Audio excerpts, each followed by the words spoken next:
good, you guys? It's Boomer with Polystar, and today we're getting into the white rapper that never got hate. I wonder who it is. I think I might have a clue, but let's find out, man. Make sure to leave a like, explode the video if you enjoy it, subscribe if you're new, so that we can join up with the all-star gang up in this thing. Let's get straight on into it, man. Let's go. From Vanilla Ice to Macklemore to Jack Harlow, there are criticisms and controversies that inevitably spring upon white rappers. Whether these critiques are justified or not, none of them seem to have landed on Houston's own Paul Wall, who's arguably the most beloved white rapper of all time. As anyone even vaguely familiar with his music will know, Paul grew up in Houston, Texas. At a young age, he became best friends with Hakeem Sariki, who we all know today as Chamillionaire. Both of them grew up during the golden age of hip-hop in the 90s, and even artists from Texas, such as Ghetto Boys and UGK, were also achieving their own success. With the shared love of hip-hop, they started making their own music with a friend who had a makeshift studio at his home. Their big break came when they convinced local radio DJ Michael 5000 Watts to let them freestyle for his radio station KBXX. These freestyles were released on a mixtape named Chopping 'Em Up Part 2, which became incredibly popular in Houston. Watts then released a mixtape series called Swish House, and Paul Wall and Chamillionaire were two of their most promising stars. And even at this early stage, he avoided some pitfalls that happen to white rappers. Unlike Iggy Azalea, he wasn't rapping in a voice that was completely removed for his natural speaking. Yeah, nah, man. When Paul Wall was coming out, bro, like, it wasn't like a complete surprise to me because the first song I heard him on was Still Tipping on Fofos, in Fofos. You know what I'm saying? Like, and when he came on, but he's like, what he say? Fofos? No. That's Mike Jones. He's like, I'm the people's champ. It's like icebox all in my wrist, up in my chain, my switch lanes. I'm like, yo, this dude hard, bro. You feel me? He hard. You feel me? So like sometimes not even all the lyrical, spiritual, miracle whip type bars. You know what I'm saying? It's like, you ain't gotta be super lyrical. It's like, dog, just be tight. You know what I'm saying? Dog, like, be you, obviously, but it's like, you know, if you ride, you feel me? And Paul Wall, bro, he slid on most tracks, bro. Or taking on a persona that wasn't a lot of Houston he was artists. Unashamedly spitting in Mike his Jones Houston back then, accent and was Thug, rapping about the Chamillionaire, life all he them. was living in his city. Coming up with Chamillionaire also helped too. The journalist John Caramanica talks about how being seen alongside another black artist definitely helps white rappers. He writes, think of Dr. Dre shepherding Eminem, or Run DMC taking the Beastie Boys on tour. By contrast, remember the struggles of the non-sponsored Vanilla Ice. So the fact that Wall came up with Chamillionaire perhaps shielded him from some of the insults that white rappers sometimes experience. Wall and Chamillionaire became known as the color change. Again, I heard of Paul Wall before Chamillionaire. I hear Chamillionaire until Riding. No, I heard of him from not In the Trunk. What's that song before Riding? He did a single before Riding. Riding was the second single, I think. But that blew him up. But he did something before that. In the Trunk or something. Color something. But like, I heard them separately. You feel me? And Click, in reference to Chamillionaire's name being derived from being a chameleon and a millionaire. They got signed to the Houston label Paid in Full and had an album together in 2002 titled Get Your Mind Correct.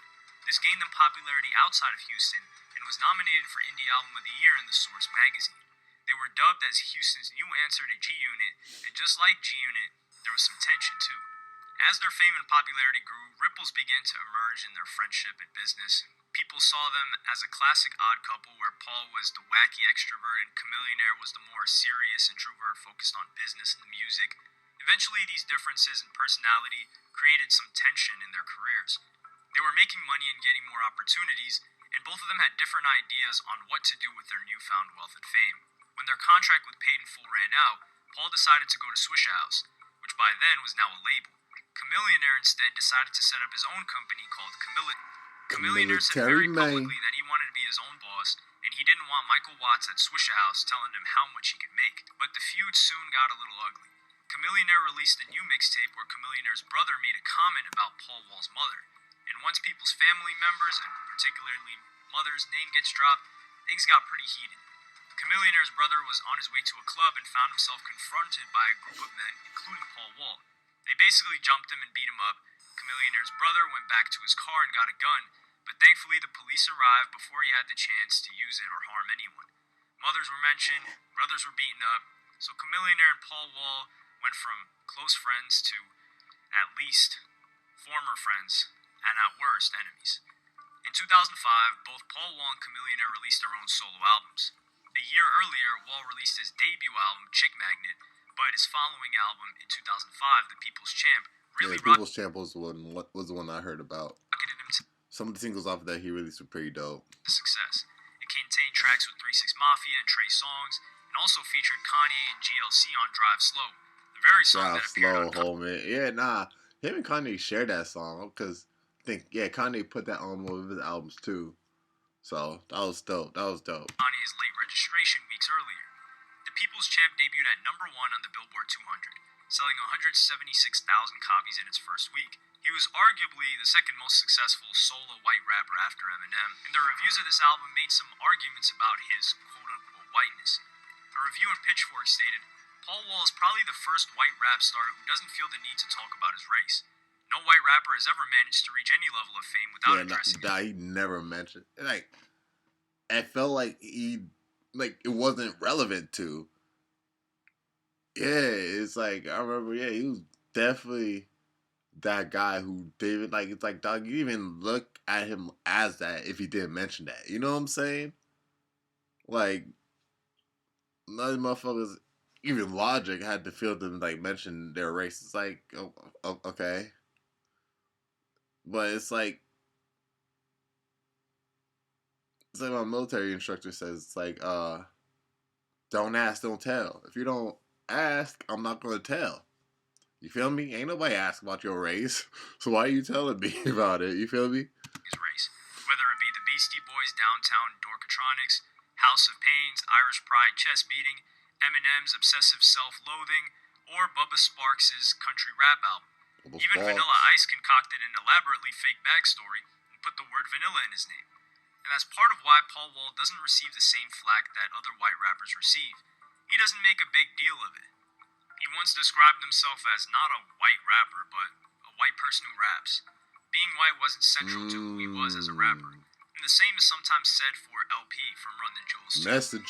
Essentially, there was no huge difference between what Paul Wall was rapping about and what Chamillionaire was rapping about. With the People's Champ reaching number 1 on the charts, this should have attracted some hate or pushback. A common criticism of white rappers is that they get preferential treatment when it comes to mainstream success. He makes grills too, so most time he was just he be talking about his ice. Some be talking about the same thing. A lot of niggas be talking about ice, money, clothes, girls. You know what I'm saying? He just sounded dope. You feel me? It's not about personal problems and I'll go through this and I'm white. Whoa. No, man, you're just he rap like us. You feel me? And it's yeah, you know what I'm saying? Got credit above all that too. And plus he didn't even feel the need to mention his race. It's again, no ass on tell, man. You ain't say shit about that. We don't see shit about you about that. In a conversation between Talib Kweli and Murs, they argue that white rappers have it more difficult than black rappers coming up, but once they reach a certain level of popularity, their popularity takes off astronomically. Murs says, their rocket ship has trouble getting off the ground, but once it gets to the stratosphere, it's gone. Eminem has addressed this in the song White America, where he even admits, let's do the math, if I was black, I would have sold half. Vince Staples has commented on this very point and said, if Eminem was black, he wouldn't be regarded anywhere near the top 10 of all time. And if Eminem was black, he would be Redman. I love them both very much. But this trajectory doesn't really apply to Paul Wall. While Eminem became more successful than Redman, by leaps and bounds, the most comparable black rapper to Paul Wall is Chamillionaire. And his album, The Sound of Revenge, which was released later in 2005, I wouldn't say that, though. Did even better than Wall's. I wouldn't say that. Chamillionaire was a little bit more conscious. Yeah, he had the same thing, but he was a little bit more conscious. Just by like slight bit, like slight bit. Beef tracks began circulating between Paul Wall and Chamillionaire. Even on Chamillionaire's diss track, Go Ahead, you might have thought that Chamillionaire would take shots at him for being white, just like how Benzino went after Eminem. But Chamillionaire even referred to him as a nigga. When the beef between them was going back and forth, Texas rap legend and UGK member Pimp C was released from prison. And as an elder statesman in Texas hip-hop, he decided to become a peacemaker for a number of beefs in the area, including Lil Flip and T.I., Slim Thug and Zero, and Paul Wall and Chamillionaire. On Pimp C's Knocking Doors Down, he rapped, Paul Wall and that Koopa still ain't talking, money speak, all that BS keep walking. Chamillionaire sometimes called himself King Koopa. Pimp C then had private conversations with both of them and got them to hash out their differences. Half a decade had passed, but Paul Wall and Chamillionaire were finally back on a track together called In Love With My Money. As hip-hop fans, we love beefs, but the idea of two former childhood friends putting their differences aside and celebrating their success was definitely a beautiful coming-around moment. In 2010, both of them even toured together, and the color-changing clique was finally reunited. Paul Wall released another album, Get Money, Stay True, in 2007, and it was another solid album, but 2005 was definitely his year. And he now even agreed that 90% of his current shows come from tracks from that year. He had been constantly releasing albums since then, and pretty much remains an underground favorite, particularly in Houston, where he's not underground in any capacity. Unlike other white rappers, he's not flirted with other genres of music. Rappers like Kid Rock and MGK look to have permanently switched to rock, whereas the Beastie Boys and Post Malone definitely messed around with different sounds. So this is another way in which he's avoided hate too. He's definitely in hip-hop for the long haul. Throughout his career, he's gone to influence countless other Houston rappers, and has also had a lasting influence on white rappers coming up too. In 2015, Mac Miller and Vince Staples discussed white rappers and their place in hip-hop for Fader magazine. At one point, Staples says, when you're white and you rap, you've got to have bars. It's all about the bars. And if you look at someone like Eminem, Yellow Wolf, or A$AP Rock, this is definitely the case. But Paul Wall is not a lyricist. He's a great rapper, but is not providing the same levels of lyrical complexion, you could call it, as some of his fellow white rappers. At this point, Mac Miller says Paul Wall to the culture is so important and crazy because he was a white dude that was just like, I'm just a cool-ass white dude, so I'm a rap. It wasn't, I know I'm not supposed to be here, so let me... It wasn't even like, I'm a cool dude, so I'm a rap. He was just like, what up? He basically, he's the first white rapper that just came in like, what's poppin', you feel me? Like, what's good, you feel me? And it wasn't even like the black people looking at him like, what's good, white? Nah, it wasn't even that. It's like, yo, what's good, Paul? You know what I'm saying? Hey, bro, I warmed the mic up for you, know what I'm saying? Got the crowd going, you feel me? Go ahead, kill it. That type of shit, you know what I'm saying? For a white boy, you feel me? Get really next level. And that's probably why Paul Wall escapes a lot of hate. There's been no desperation to prove himself, and he never sounds as if he's trying too hard to fit in. Paul Wall's personality outside of music definitely plays a part too. He doesn't make a big deal about his race, but he does make a big deal about racism. He's been very vocal about white people not using the N-word under any circumstances, and is very much against the idea of white people waving the Confederate flag, which doesn't seem to be too controversial of a take, regardless of what they feel the flag means to them, which is where some of them usually get angry. His fellow southern white rapper Yellow Wolf thinks differently, and this is an area where he receives a lot of hate. Wall has also been a supporter of the BLM movement, but he has the self-awareness that sometimes in these conversations, he just decides to take a step back. In an interview with Revolt, he was asked about BLM and said, I've always been backline. I'm involved, I'm there, but I'm in the back, not the front. I'm going to add my voice. I'm going to speak when called on internally by God to speak. I try to be open and let other people's voices be heard. So, are there any lessons to be learned about Paul Wall for white rappers? There's obviously no rule book for being a white rapper, but being respectful to the culture of hip-hop and its history certainly goes a long way. Authenticity in hip-hop is critical, regardless of which race you are. And last but not least, being a good rapper definitely helps too. Alright, you guys, so that was the white rapper that never got hate, man. I agree with everything Yassine was saying. Yeah, man, Paul Wall was just dope in my eyes, you feel me?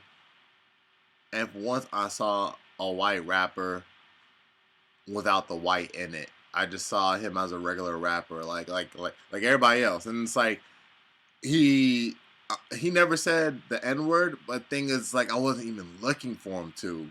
You know, he just sounds so dope, bro. I was just riding with the wave the whole time. I was like, yo, Paul Wall tight, bro. Paul Wall freaking, yo, he hard. Um, I didn't know he got back with Chamillionaire after Pimp C made that Stop Beefing song. Yeah, check out some videos. But yeah, I would love to see some music they made after that. Chamillionaire at the time was my favorite rapper, so that's why I was up on Paul Wall. I was up on the Houston Southern Sound so much back during that time, during the Mike Jones era, bro. Atlanta, Houston, the Dirty South. Like, yeah, I grew up on that type of hip hop, for real, for real. East Coast, West Coast on the back end, you know what I'm saying? But I had a lot of Dirty South hip hop songs, and yeah, I don't know, I had 2-3 Paul Wall songs, you know what I'm saying? It's like, yeah, bro, he hard, bro. Like, the way he would be describing his ice, I think I'm still tipping, bro. It's like, yo, snow cold up in my watch, ice tray up in my chain. Like, it was hard, bro. But y'all let me know your thoughts about down in the comment section down below, man. You already know, boom with Bali Star. Make sure you leave a like, support the video if you enjoyed it. Subscribe if you're new, so that we can join up with the all-star gang up in this thing. I'll catch y'all in the next one. 100. Ooh! She turned up, she turned out. Yeah, she turned. Hey. Run your route. Run your route. After deliver, bitch, get out. After I hit it, bitch, get out. Bitch, get out. Bitch, get out. Bitch, get out. She said, why you leave me on? I know you don't deserve me. We got icy cold, we were once to Albuquerque. Did me wrong, you don't deserve me. She said that you don't deserve me.